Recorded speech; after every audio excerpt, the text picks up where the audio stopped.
What's up, guys? It's Parallax Abstraction, and welcome to PXA Peeks at Tesla vs. Lovecraft. This is the latest joint from Finnish developer 10 Tons, which is a very prolific developer of mostly arcade-style games that they have gotten on just about every platform you can possibly think of. They are known for things like Crimson Land, which is their sort of original twin-stick shooter. They're known for Neon Chrome, which I really liked. Judge, which is a sort of action-focused take on Neon Chrome I covered not too long ago. Both excellent games, and this is their latest offering, which is a sort of return to their twin-stick shooter formula, if you will. And it's pretty interesting. I'm definitely looking forward to showing this off to you guys here. So, as you can see in the title, this involves a story about, well, Tesla and Lovecraft fighting each other. Sure. So, I mean, I'll show you the intro to this here. The story in this is pretty threadbare. They don't really have much in the way of stories in 10 Tons games for the most part, because that's not what they're about. So, the power of lightning. Nice art in this intro, though. I like it. Stop this madness before it's too late! You are meddling with powers you can't comprehend. Please, escort this gentleman out of here. Basically, Lovecraft doesn't like I wonder what's wrong electricity, I guess, and decides, I'm going to use horrible demons to fight the guy what makes the electricity. Yeah, I don't know. It doesn't make much sense either, but it's kind of goofy and fun, and that's what I like. I like that stuff, so he's like, yeah, we're going to fight you with Cthulhu, because sure. So you are actually playing as Nikola Tesla fighting against H.P. Lovecraft and his abominations. So there's quite a few systems to this game, actually, which makes it kind of cool. At its core, it is a twin-stick shooter, but unlike Crimson Land, which was a game that was focused on pretty much surviving as long as you could, this is done in levels. So you can see here, we're going through this entire different city here, and I've actually completed the normal difficulty in full, so that's what everything is here. So you end up going in a sort of linear progression down this path here, but you can go back to any level that you previously completed to work on it. And as you can see here, there are two additional planes. So there's the Aether plane, which is what I'm on now, and there's the Eldritch plane, which you unlock after completing the Aether plane. I don't actually know if you get additional story beats in these higher difficulties or not. It was never really made especially clear to me here. But as you can see here, so I'm largely playing with a controller. This game does play pretty decently with a keyboard and mouse, but twin stick shooters for me, I'm always more of a controller guy. So you have a few different systems that you can do here. So this is sort of a monster compendium. They call it the Monsterpedia, that shows the different enemies that you fought. This game has a lot of bars and a lot of numbers in it, so it keeps track of how many of everything that you've killed here. And as you can see, there's different trophy levels, and when you increase your trophy level for a particular kind of monster, you earn some power-ups that you can use, or items that you can use to unlock different power-ups, and you get bonuses against the monster. So the game does reward grinding to deal with the higher difficulties later on. The normal difficulty is actually not that hard, but it ramps up real quick after that. And this to a certain degree is required. And as you can see, the monsters have some pretty cool designs, very Lovecraftian to be sure, which I like quite a bit. And then in here is what's called your inventions. These are permanent upgrades that you can buy that you can carry with you into future missions, and you pay for them with these gem things. Gems are few and far between in the normal difficulty mode, but in the higher mode, which I will show you after, you can earn them as part of general level progression. So after you beat the normal plane, you earn a lot more of these, which will be required. As you can see, there's a lot of upgrades and a lot of levels of upgrades that you can do here, and they will become required later on for success, I'm quite sure. So yeah, you have that. There is also an endless survival mode, which you can use for grinding and leaderboard stuff as well if you like. And also the game has daily quests. Now, you may be looking at this and going, oh god, this looks an awful lot like a mobile game. Don't worry, it's nothing really like that. You cannot spend money to buy the power-ups in this game. These daily quests are just for extra rewards. You don't have to do them if you don't want to, but if you do, you can level up a little bit faster. That's all it is. The game still plays perfectly fine and can be beaten without focusing on this stuff at all, and there are no hard timers locking away progression. Nothing of that nature, don't worry. So you also have different abilities here that I'm going to show you when you're playing. You have different perks that you can get while you're playing, and it shows you the different weapons that you've unlocked. I'm only missing one at this point, so you have those available. All right. So let's pick a mission here and we'll do this. So let's just go to the spooky yard. Let's start this up.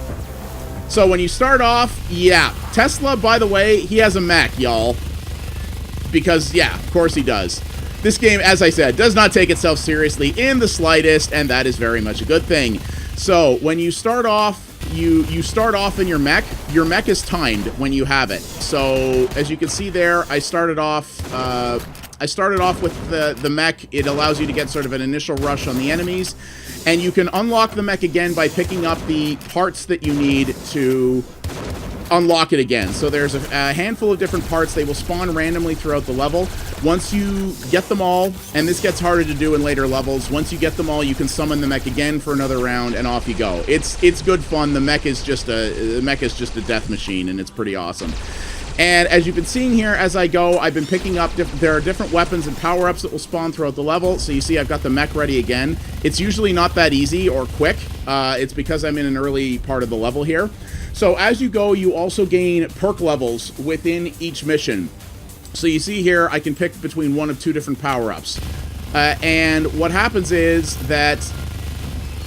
Alright, so we're clearing these guys out. So these enemies here, as you can see when you kill them, they leave a little fire thing behind that does damage to you. That's only what they do. That's not what they all do. Oh, this is a fun one, Ricochet. So, as you go throughout the level, you will get more of these perk upgrades, which will allow you to get more abilities and more, make yourself more powerful. They only last for the level that you're on. So, they reset every time you start a new level over. And... so that's something you have to keep in mind. I will say that I wish they could have figured out a way to do that, the picking of your perks and stuff a little differently. If only because, especially in levels with a ton of enemies, you level up pretty often, and having to sort of pause the action to bring up this menu to pick something, to sit and pick something, is kind of a bummer. So you see there's a shuffle button there. I believe that's another perk you unlock that gives you a different set one time. And having to constantly pause the action in order to pick that up, or to pick up your perk, is kind of a bummer. Sometimes I kind of wish it would just do it automatically or something like that. I just don't know if that's the best thing for pacing. So, alright, that level went pretty quick, so let's pick a later one here, and I'm going to show you some of the other stuff. So you saw I was picking up secondary weapons there that I never actually ended up using. So you have a dash ability, which on the controller is on the left bumper. It has a recharge time on it, but it allows you to dash through thin objects like fences and things like that, and you can also, and it gives you a little bit of iframes, just a little bit. So it's a way to get yourself out of a hairy situation, because this game is very much about crowd control, as you can see, especially in later levels and on higher difficulties. The enemies will swarm you, and swarm you very quickly, and if you are not careful, you can really get yourself pinned in a corner. So you gotta be careful with that. And as you can see, it doesn't take much of the enemies touching you to really put a dent in your health there. You can see the circle around my character is my health meter. So you've got to be careful about that. And so you can dash around with that, and there are secondary weapons that do a whole wide variety of different things. I'm waiting for it to actually give me one of them here so that I can show you. But they do quite a wide variety of different secondary effects. Some of them are area of effects, so they sort of create a radius around your character. Others are projectiles that you can shoot out. They all do a fair amount of damage. Some of them will do have stunning effects. There's one, so here we go. Here's the X-ray blade. This one's neat. Check this out. Good for real direct in front of you crowd control kind of thing. There's also one that's really handy that sort of shoots out like a field of sparks in front of you that will stun enemies. Any enemies that walk into it, so they kind of become fish in a barrel for you. Really like that.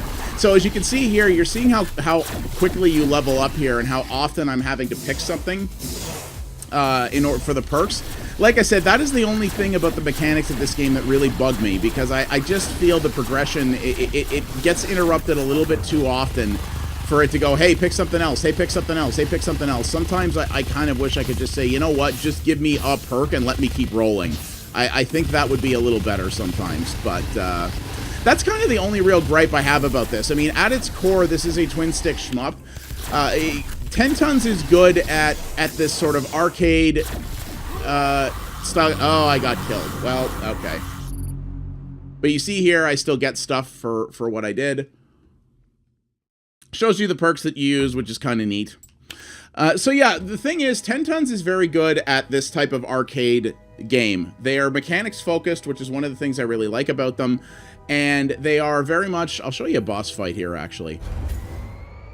They're very mechanics focused, and you know, they know what they're good at, and they like to focus on that. Also, I don't know if you're seeing a little bit of frame rate stutter here or not. That is, if you are, that is because of my capture software. This game actually runs like butter on my machine, so it's if you are seeing some stuttering, you can blame Bandicam for that. So yeah, 10 Tons is very good at the particular niche they focus on, and that is very much on display here. This is kind of an amalgamation of their past successes. This very much, in many ways, plays like Crimson Land, which is a fantastic twin-stick shooter. It originally came out in 2003, but they've actually remade it several times. And 10 Tons puts their games on just about anything with a screen. You can find Crimson Land on just about anything, including most of their recent games too. You can find on the Switch. A lot of them are on the Vita. They're everywhere, which is one of the things I really like. And this is very much an amalgamation of that. So this plays a lot like Crimson Land, except Crimson Land didn't really have levels per se. It was sort of a big open area, and it was sort of a survive as long as you could kind of deal. This game plays like, like they combined some of the ideas of Crimson Land and something like Jid Yij, where it's level-based and you have objectives. See, in this case, I'm in these boss fights, which is... The boss fights in this are not incredible. It's basically survive for a certain amount of time, and then a big enemy spawns in, and then take him out too. I found the boss fights nothing to write home about mechanically. They're just bigger enemies for the most part. The final boss fight as well, I found a little bit disappointing with the way that it works. But they're very good at the particular thing they do. They're in a small genre that they really choose to focus on and put effort into, which I like a lot because, you know, one of my favorite arcade-style developers, which is Housemarque, you know, recently announced that they were getting out of the... Also, there's a nice little power-up. It's literally a 10-ton weight. And wow, it's really powerful because I totally owned that guy with it. I didn't expect that. That's pretty funny. Oh, man. That was good. But yeah, Housemarque recently announced that they were getting out of the arcade-style games business because nobody's buying them anymore. And that really bummed me out because Housemarque was one of the best mechanics-focused game devs ever, in my opinion. They were one of my favorite teams, and it really, really bothered me that... I don't know what this timer is, by the way, that's showing in the Arkham plane here underneath things. I'm actually not sure what that is. It's never explained it to me. So this is in the higher difficulty, and you're going to see it puts this kind of grayish, you know, ether tinge on everything, which I think is kind of neat. It changes up the visual style. But this game gets a lot harder really, really fast after you complete the normal difficulty. So yeah, 10 Tons they're focused on, you know, particular things, and I'm very happy to see a developer still carrying the torch for, you know, arcade-style, mechanics-focused titles like this, because I love these kinds of games. You know, I have said before, I'm a mechanics-focused gamer first. I love a game that can tell a good story, but I will take a good game over a good story any day of the week, and these guys make really good games. Simple concepts, very easy to learn. But if you're willing to put the time into it, they can get very challenging and very hard to master. They strike a good balance of accessibility and appealing to hardcore players like myself who like a challenge and who want to put who really want to put some effort in and really, you know, have to work hard for our victories, if you know what I mean. And I do like that, you know, they know that their games are not necessarily for everyone. You know, the arcade genre is not what it used to be, and I'm sure they're quite cognizant of that. But they're a small team who knows what they're good at and wants to focus on it. And I always respect teams that do that. I respect teams that are not always chasing the latest trend. So you see, here we go. So as I said, those ether crystals, those upgrade crystals, you can pick them up literally just in the base levels in the higher difficulties, and that will become necessary later because this is only the second level of the ether difficulty, and it's been kicking the living crap out of me. So having to play through the entire game like this on this higher difficulty and then have another difficulty beyond it upgrading your character to as godlike as possible is going to be absolutely required, I think. So you saw there about that sort of enemy spawner thing that are there. Those don't appear in every level, but they are in a lot of them. And when you see those, you have to make sure to take them out, because otherwise enemies will just come in endlessly. All right, so we got past that one, so let's move on here. So here we go. So you could put a lot of time into this game. If you want to 100% the thing, you could definitely do that. And, you know, some people are going to be turned off by how many menus there are and how many, you know, numbers to look after and how many different things to manage, you know, like going, oh, geez, I've got to, you know, I've got to level up this monster, and then I've got to level up this to get this gun and everything else. I will say that it is not as complicated as it looks. It really isn't. It's actually pretty straightforward. Haha, you guys can't get through the fence. Oh, except you can. Oh, dear. So, yeah, it's not as complicated as it looks. There are definitely not as many plates to spin outside of the core progression of the game as you might think. It's really not that bad. You know, it's certainly nothing like a mobile game or anything like that, even though it may bear some resemblance out of the gate. Well, that didn't go especially well. All right, let's try again. And but I really enjoy what this is. It's a game that you can play in very short spurts if you want. If you don't have a lot of time, you can, you know, jump in, play a level or two, jump out again, and come. You know, you can sort of pick at it, if you will. You don't have to commit yourself to a long period of time or a long play session with a game like this. And it does have full co-op as well, which you can do. Not online. It's local only. But it gives you the option to do that as well, and I could definitely see this being fun with a friend, especially the higher difficulty levels. And yeah, it's good for that. You know, the game, I think it looks decent, but it's not state of the art. You know, this engine that 10 Tons has put together looks nice, but it's low power, so this will run on a lot of older hardware. You could probably play this. You know, I've not actually tried any of their games on, say, like a modern laptop with integrated graphics, but I imagine that they could at least run decent enough to play. You know, you may not get high detail, buttery smooth 60 frames a second, but it probably will play good enough, and so that you could, again, good for short spurts, right? And these guys seem to be acutely aware of the genre that they are filling in, and that or the niche that they are filling in, and the type of player that is going to be attracted to their game. Oh my god, this is a little, oh jeez. They are, I believe that 10 Tons is acutely aware of the type of player that they're attracting with their games, and they are really, jeez, okay. They are really endeavoring to accommodate that as well as they can, and I appreciate that. Like I said, I really appreciate a developer that is willing to focus on something, that is willing to say, we're not going to try to appeal to everyone. We have a certain type of player that we are good at satisfying, and we want to do that. So here's the survival mode here.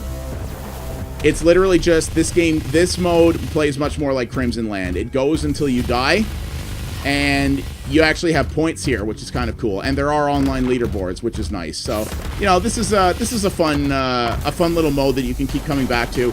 And kills and stuff that you make in here do count towards your progression goals, which is nice. So it's not isolated completely from your main progression. So it gives you a lot of encouragement for playing that, which I like. But yeah, I've been having a lot of fun with this. I really like, I want to go back to Neon Chrome and finish it at some point. I actually had a lot of fun with that. And Yij was a good time as well. I actually preferred Neon Chrome more, but they told me that when they made that game, it was because people wanted a more action-focused version of Neon Chrome. And as I understand it, that game did pretty well for them. So that's pretty cool. And I like the fact, you know, Tesla versus Lovecraft, this game has nothing to do with Tesla or Lovecraft. It's just a goofy, fun framing device. And I think it's cool. I think it's pretty funny, you know, having the guy who really found cool things to do with electricity, fighting, you know, Cthulhu-esque monsters. Why not? You know, it doesn't take itself seriously, and neither does 10 Tons, which is something I really, again, I really like about them. But yeah, you've seen the core of it here. It is a really good, in my opinion, twin-stick shooter with a lot of upgrade potential, a lot of customizability. It's easy to start off and get into, but can get very difficult very quickly. It will provide a lot of challenge and a lot of longevity for people who want to put that into it. Or, you know, maybe you just want to get through to the end of the normal difficulty and be like, yeah, that was fun, peace, and you can do that. And it will run on, it has co-op, it'll run on relatively low-end hardware, which is nice.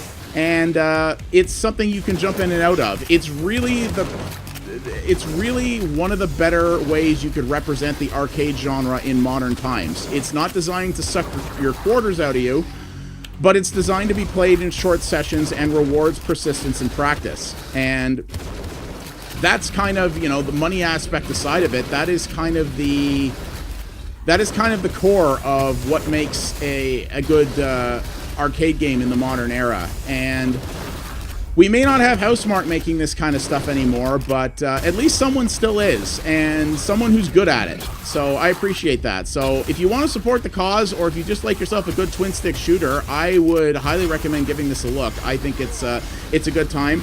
And I would actually also recommend 10 Tons' other efforts like Neon Chrome and Yidge and all of those other things like that, because again, I think they're really well made, and I think they do a good representation of the arcade genre in the modern era. So yeah, that is Tesla versus Lovecraft, available for, it says $14.44 Canadian, so I don't really know what that equates to in American money, but you know, probably around $12 or something like that. It is available for the PC only at the moment. I have zero doubt in my mind. Well, sorry, PC, Mac, and Linux. I have zero doubt in my mind that this will come to just about everything with a screen in the near future. So if you would prefer to play this on a console, like 10 Tons games are, I'm glad they got them out on the Switch, because these are perfect games for the Switch.